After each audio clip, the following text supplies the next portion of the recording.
дар мавҷ барномаи иттилоотии хабар.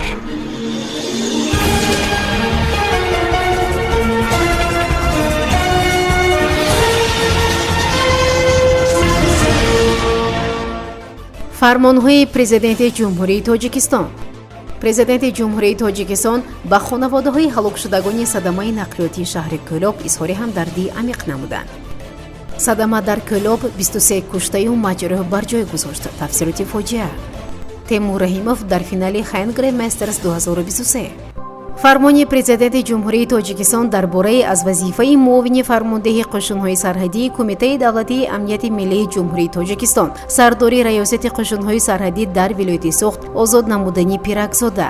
мутобиқи моддаи 69 Конститутсияи ҷумҳурии тоҷикистон фармон медиҳам. Пиракзода Ҳикматулло бо сабаби ба кори дигар гузаштан аз вазифаи муовини фармондеҳи қушунҳои сарҳадии Кумитаи давлатии амнияти миллии ҷумҳурии тоҷикистон сардори раёсати қушунҳои сарҳадӣ дар вилояти Суғд озод карда шавад. Президенти ҷумҳурии тоҷикистон Эмомалӣ Раҳмон шаҳри Душанбе 7 августи соли 2023.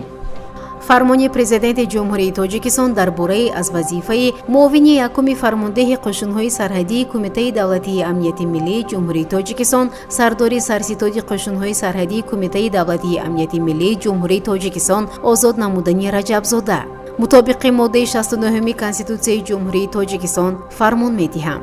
Раҷабзода Насимҷон Холмурод бо сабаби ба кори дигар гузаштан аз вазифаи муовини якуми фармондеҳи қушунҳои сарҳадии Кумитаи давлатии амнияти миллии ҷумҳурии тоҷикистон сардори сарситоди қушунҳои сарҳадии Кумитаи давлатии амнияти миллии ҷумҳурии тоҷикистон озод карда шавад. Президенти ҷумҳурии тоҷикистон Эмомалӣ Раҳмон шаҳри Душанбе 7 августи соли 2023. фармони президенти ҷумҳурии тоҷикистон дар бораи аз вазифаи муовини фармондеҳи қушунҳои сарҳадии Кумитаи давлатии амнияти миллии ҷумҳурии тоҷикистон оид ба разведка озод намудани Хушвақт. мутобиқи моддаи 69 Конститутсияи ҷумҳурии тоҷикистон фармон медиҳам.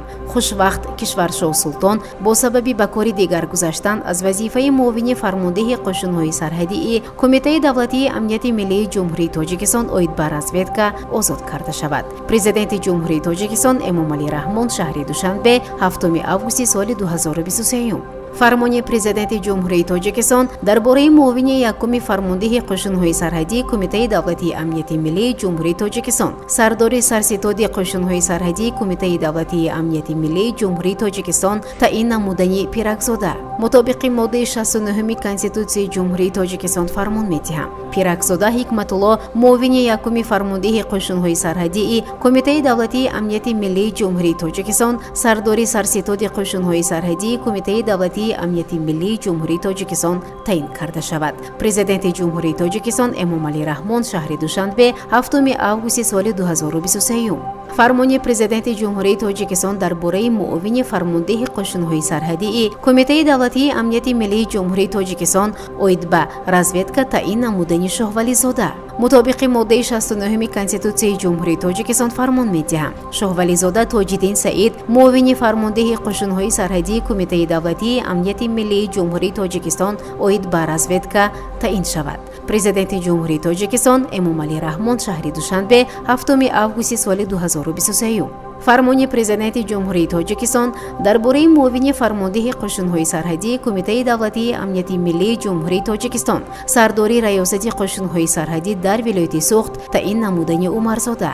мутобиқи моддаи 69 Конститутсияи ҷумҳурии тоҷикистон фармон медиҳам. Умарзода Умар Сафар муовини фармондеҳи қушунҳои сарҳадии Кумитаи давлатии амнияти миллии ҷумҳурии тоҷикистон сардори раёсати қушунҳои сарҳадӣ дар вилояти Суғд таъин карда шавад. президенти ҷумҳурии тоҷикистон Эмомалӣ Раҳмон шаҳри Душанбе 7 августи соли 2023.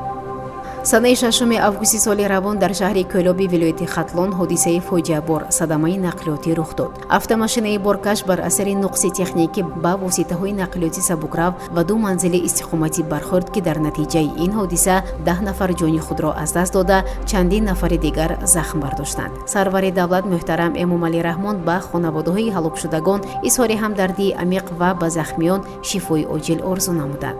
роҳбари давлат ҳамчунин ба сохтору мақомоти дахлдор супориш доданд ки ба хонаводаҳои ҳалокшудагон кӯмаки моддӣ расонида шуда барои табобати захм бардоштагон ва барқарор намудани хонаҳои зарардида тадбирҳои фаврӣ андешанд.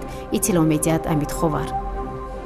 садамаи пурқурбоние дар Кӯлоб 23 куштаyu маҷрӯҳ бар ҷой гузошт. иттилоъ медиҳад Кумитаи ҳолатҳои фавқулода ва мудофиаи граждании Тоҷикистон. Ба иттилои манбаъ, бар асари садама дар Кӯлоб 10 нафар ба ҳалокат расида, 13 нафар маҷрӯҳ шуданд. худи ронанда сокини 37-солаи ноҳияи Рӯдакӣ низ дар ҷои ҳодиса ҷон додааст. таъкид шудааст, ки ҳамчунин 7 мошину 3 хонаи истиқоматӣ осеб дидааст.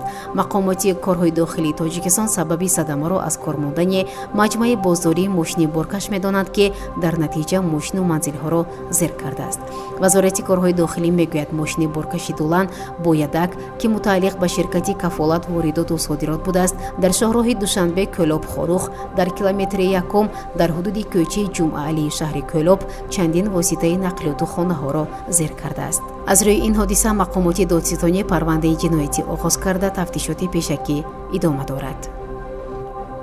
ҷудокори тоҷик Темур Раҳимов дар вазни беш аз 100 кило дар рӯзи охири Hungry Masters 2023 ҳарифонашро шикаст дода ба финал баромад. ба иттилои Федератсияи ҷудои Тоҷикистон, дар мусобиқа барои ҷои аввал ва нишони тилло Раҳимов бо паҳлавони Финляндия Марти Пуумалайнен зур меозмояд.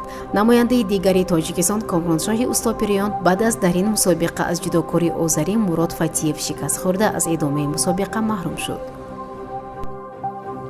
дар мавҷ барномаи иттилоотии хабар.